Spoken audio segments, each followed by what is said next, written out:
What's up, Revent gang? Happy Monday. We're starting off on a great foot. As you can see, we're finally pouring our front apron after many re-inspections. I'm starting this week off happy. We're gonna set the tone. Let's go.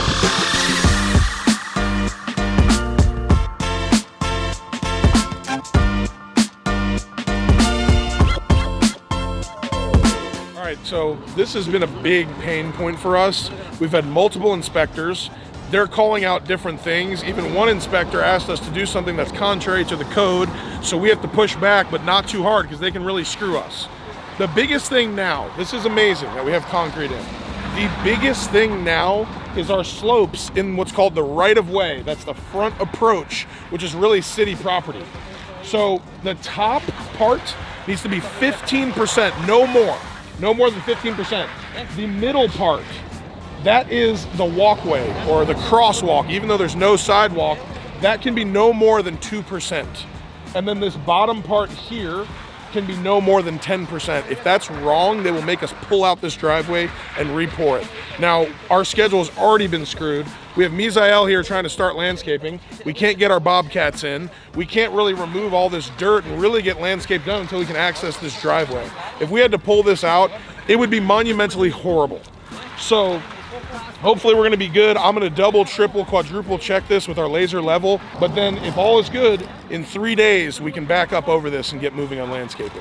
Today we're on the east side of Austin with Sir John Humphreys of Humphreys Ironworks. He is doing some incredible steel curtain walls. So that's a steel frame with glass, floor to ceiling, 10 feet tall by about 14, 15 feet wide in like 3 different areas at the Modern Victorian. He also did the front door at the Modern Victorian. I wanted to give you guys a tour of his shop and just show you how these guys get stuff done. So this is the shop. We have on this panel, this wall over here, we'll show you. Dude, these are giants. Look, John is a literal giant here, and he can't even freaking come close to that. This is, I think this is the door for your bar.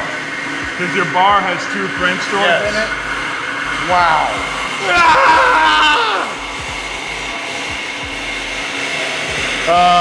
If you feel this, what is here is 2 plates of 3/16 inch steel, and that equals 3/8. So that's 3/8 of an inch thick. Wow. And I'd like you to go try and find other people around here who do it. They're using stuff that's 1/16. 1/16. Get a little more close up on just the thickness of. So basically, tell me a little more about, obviously everyone wants thin, thin, thin, but it's like, look at how freaking massive these are. They need to be strong. Well, these are actually quite thin. This is just 1 inch. Yes. We have a line that's thinner that goes to 3/4 of an inch. We found this is a happy medium. To have the tolerances we need to fit the glass inside of it, to have strength, and to not be too hefty. So, well, and tell me more about, so your frame is gonna always be thicker than just your mullions. Right, yeah, because we have the tubular steel here, and then we have a face that overlaps it. If you want to come around this side, you can see it. So we use a structural glazing inside of here that not only keeps the water out, but it causes the entire system to become a diaphragm by integrating it together in one system.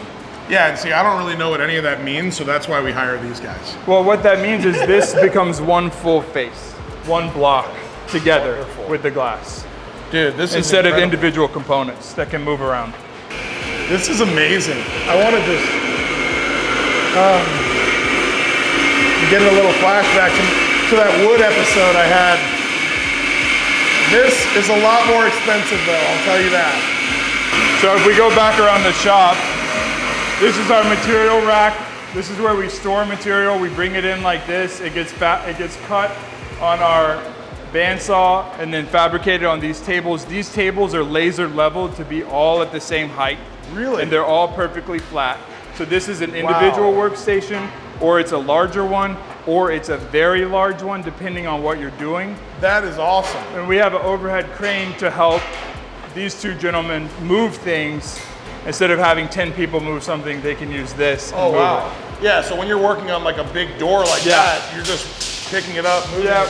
Yeah, we have a couple 1,000-pound straps that will attach on a spreader bar to lift it up. Wow. To keep it stable and not let it distort. That's the bandsaw. Then we have this thing, which, this is wild.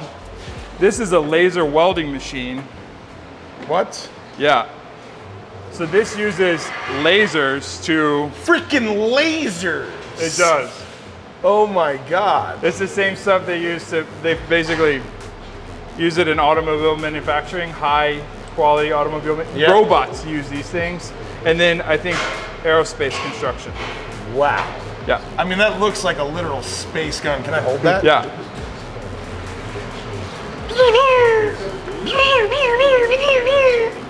Dude, this is epic. This feels kind of like a little freaky, futuristic, apocalyptic right here. It is. I was testing it the other day and I burned this door. Why'd you from do where that? you are? Because I wanted to see. I wanted to see how far the laser went. So you pointed this at that door. Yeah. And that it burned it. Those two spots, yeah. Oh my God! Well, I'm gonna let you take hold of that. I mean, we could try. Is it? You want to? I mean, that's pretty cool. It is cool, huh? Going back to the future here, it seems. Yes. Lasers commencing. Man, thanks for going through it. What is that? This is what is a protective lens, and what it does is it stops dust that travels up this from hitting the main lens of the laser. Light, yeah, red light's on. Oh, commencing laser. 3, 2, 1. Wow. I completely missed the thing. Thank you so much. Glad you came. Thank you. My hands are actually a little dirty. It looks like I got some work done today. But as we all know, I just kind of played mostly. But dude, I love it, man. What you've built is really impressive. Thank you. And I can't wait for all the projects in the future, homie. Yeah. Thanks, brother. Love it. Humphrey's Ironworks. Check them out, but don't use them because they're a little too busy right now. All right, well, let me give you the laydown.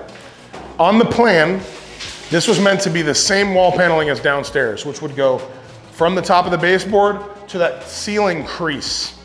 But look, if you follow this line around, that crease goes crazy because the ceiling's vaulted.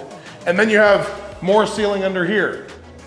You have more ceiling under here, then there's this weird ceiling line there. So it's like, that just wasn't gonna work, but I didn't wanna leave this bare bones. So we took it to 8 feet tall. That means it's gonna line up with all of the top part of our door casing. And then we're gonna bring it around. And to me, sometimes you just gotta go by feel. Like this just doesn't look right to me. It looks too bare because the rest of it has these vertical mullions. Now, we need to put that same sticking in between those windows. And I think it's gonna look perfecto. What do you think? Mr. Cameraman, Mr. Visual, space guy, think you know some spacing shit?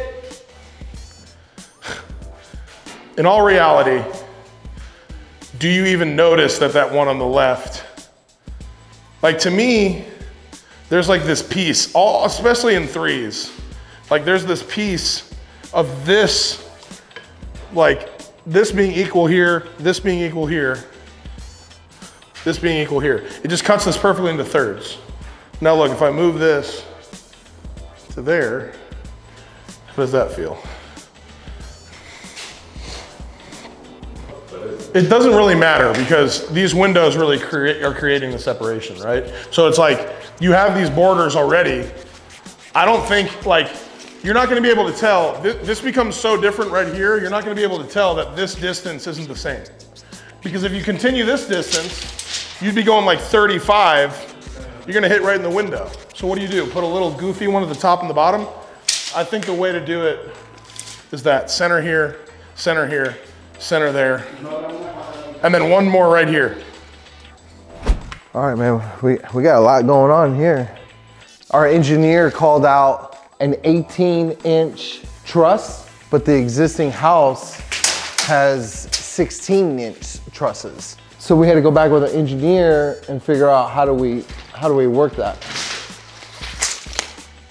So the solution was to actually modify the wall, cut into the existing top plate, create a new one, and then build it back up. So we're literally having to go all the way through and modify the entire wall so the trusses sit on top of a new top plate.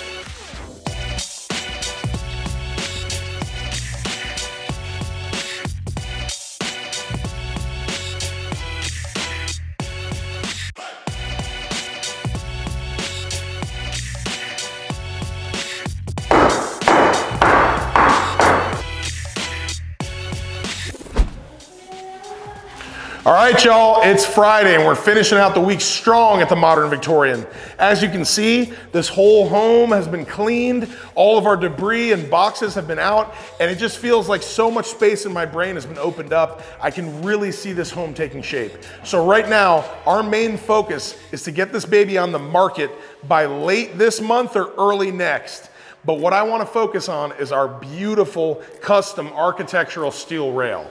Now check this out. So we have this wonderful, it's just whimsical, our solid wood treads. And these are all cut out of a piece of solid oak. They're all curved. So when you have such an awesome feature like this, you can't just put a standard rail here, right? So we have our standard flat bar, which is really clean on that side, but this side we wanted to do something special.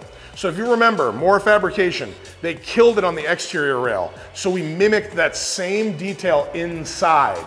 Look at how amazing this is though. Coming straight down here and it candy canes. Look at how tight this radius is here with all of these ornamental pieces. It just blows my mind. If you remember, this is 1/2 inch round. This is one piece that they bent with a jig. So they basically torch this and bend it. This is a separate piece that they weld on, but then this rail right here is one continuous piece of square tube. But now to make this crazy candy cane, this is actually made out of 4 pieces of flat bar. So there's a piece on top, on bottom, and then on each side. And what they do is they weld all those corners, and that way they can bend it in this shape. But what was super important to me is to get this as tight as possible with also keeping a very similar spacing. And honestly, this thing doesn't even look like a rail. It looks like a piece of art, and I couldn't be more happy with how it came out. This little patch of concrete right here, it might not look so exciting, but you can't even fathom how important this is that this has been poured for me. Dealing with the City of Austin right-of-way department is like the same exact protocol if you were building a skyrise and you're tearing up the street to put in all new sewer and water. They treat this as the same. This is probably over 6 months of actual planning, inspections, dealing with all their stuff. It is absolutely ridiculous. But now that this is poured, what this has done is it has allowed us to get our dumpster in. Remember, we got that ugly plywood box out that's expensive to keep refilling and hauling off. The other thing is now, this isn't a war zone anymore. This used to be full of dirt, of debris, of trash. We have a graded lot, so look at our curb appeal. You can actually get a feel for the actual house now. Now we can move on to landscaping. We can do all the other things that we need to do, like get our fountain in, but most of all, it's just like peace of mind. Like we have our house, we have our yard. So, you know, it just has me thinking a lot lately. This has been a stressful last few weeks. I mean, this is our biggest investment property ever, biggest spec home we've ever done, about to hit the market. And, you know, we're getting bogged down in details. We've punched out so many houses, but this one just means so much. I mean, there's so much that can go wrong. There's so much unknown, and every little mistake that pops up, I'm just getting so frustrated at, you know? And it's just really eating at me. But I'm really trying to look around and just see the bigger picture. I mean, this is a labor of love from me, my whole team, my family, all the people that have helped me get here. And there's just, you gotta step back and appreciate what's here. Not everything is gonna be perfect. And if you're always setting yourself up for perfection, you're just never gonna be happy. So I'm really trying to just embrace this process, just be happy with how far I've come. But here's the thing. When you advance, it's like a video game. Each level, you know, from the outside looking in, it almost seems like, oh, well, they're over here. Life is so much easier for them. They're just landing these huge projects. Things are going really well. But what people don't realize is that every level that you go, it gets harder. You face new bosses, new challenges. And a lot of that stuff can really test you. And it just makes you question, do I deserve to be where I'm at? Am I ready for this? You know, is it all gonna come toppling down? I mean, sometimes you kind of feel like a fraud, but then when you step back and you look, you're like, you know what, fuck that. I'm a badass. We have a badass team. I have people that believe in me. We have a family. I mean, this is more than just building houses, than just doing remodels, than just the money. I mean, this is what gives me fulfillment. This is what keeps us all going. And at the end of the day, I love it. And what I need to just continually realize is if I'm not content where I'm at, there's no place that I can ever get to. Make this amount of money, do this number of projects, works with this architect, this designer, get these types of clients. All that stuff is bullshit, and you're just setting yourself up for failure. And I need to remind myself, because you know what? When I first started out, I didn't even fathom that I could do anything like what I've done. And now as we're walking through it, it's just so beautiful that this isn't digital.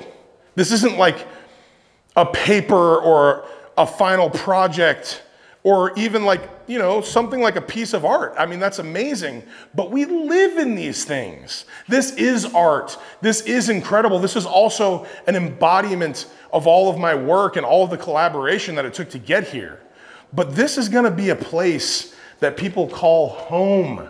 I can drive my kids by the Modern Victorian, the first one that's ever been built in Austin. And we did that. Our company, me. And ultimately, I'm just so thankful to be here. And in all reality, I'm also scared. It's terrifying. It's thrilling. It's all of the emotions. But I want y'all to know that I'm not just some robot that just doesn't feel. I feel anxiety every morning that I wake up for about 15 to 20 minutes. And you know what? I'm learning to subside those feelings, to kind of push them down and just embrace the struggle, embrace the challenge. I love you guys. Stay tuned. We're gonna get this baby sold and we're moving on to bigger and better things.